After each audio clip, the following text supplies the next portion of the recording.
Poem number 6 Amanda 10th class की।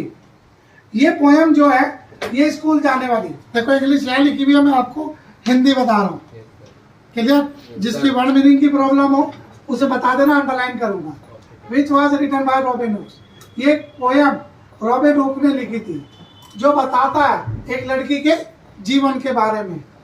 She was a Moody girl, वो लड़की Moody थी, अपने खुद के विचारों में अपनी ही खुद की मर्जी से कुछ भी कर सकती थी।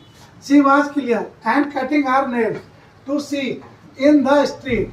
वो जब भी अपने नेल्स कट करती थी या कुछ भी कटिंग करती थी तो वो गली के अंदर आ जाती थी, अर्थात नेल्स काटने, बाल कॉम करने, ये रहा। So her mother told that a girl should not stand at the door and terrace.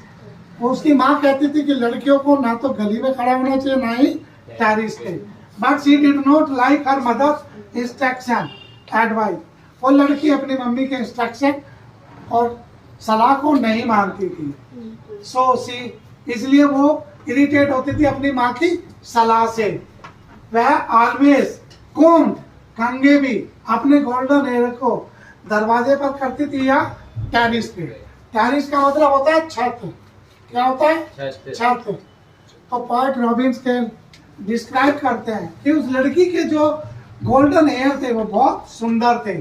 अपने विचारों में पोएट कहता है लड़की महसूस कर, लड़की की फीलिंग्स को भी इस पोएम में दर्शाया गया है। एक लड़की क्या क्या सोचती है। She also told how the collect herself and instruction by the mother and small things. The poem convey important message. The children should never like to lose their freedom. इस पोएम में क्लियर कहा गया कि जितने भी students होते हैं वो अपनी स्वतंत्रता को नष्ट नहीं करना चाहते, अर्थात उनके पेरेंट्स उन्हें सही सलाह देते हैं लेकिन बच्चों को वे सलाह अच्छी नहीं लगती।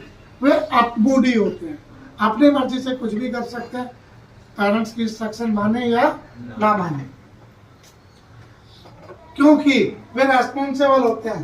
पेरेंट्स उन्हें अच्छी चीजें सिखाते हैं। बट चिल्ड्रन बिकम यंग, लेकिन बच्चे जवान हो जाते हैं, बड़े हो जाते हैं, वे उनके विचारों को नहीं समझते। किनके विचार?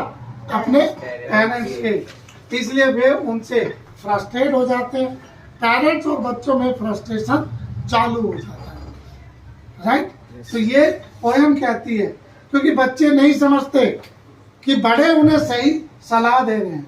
उन्हें सिर्फ ये लगता है कि जो ऑर्फन बच्चे होते हैं, जो अनाथ बच्चे